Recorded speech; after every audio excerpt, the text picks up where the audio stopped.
السلام علیکم ورحمۃ اللہ وبرکاتہ ان الحمد للہ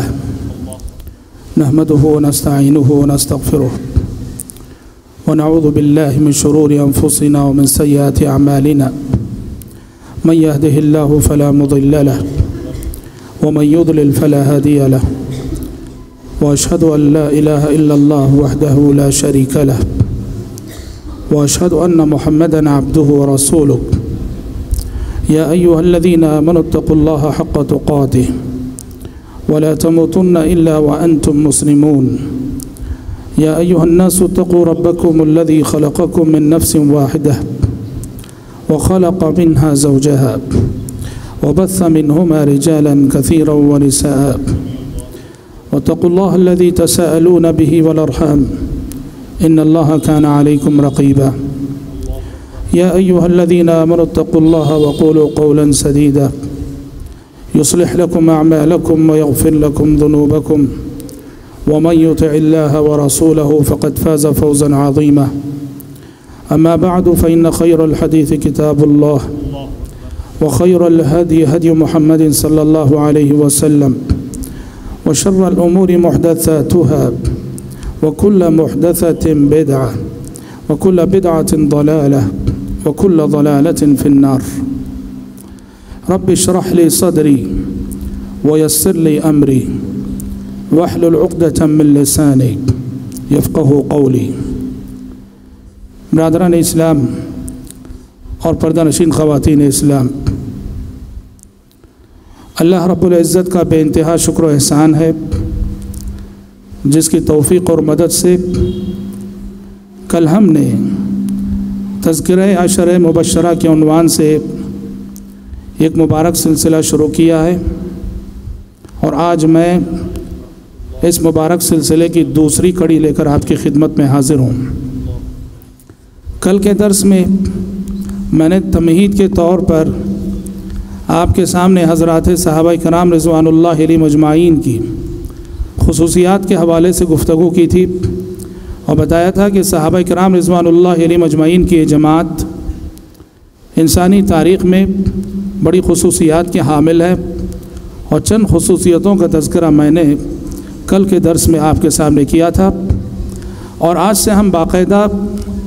اپنے اصل موضوع پر آتے ہیں۔ ہمارے اس پروگرام کا موضوع ہے عشرہ مبشرہ،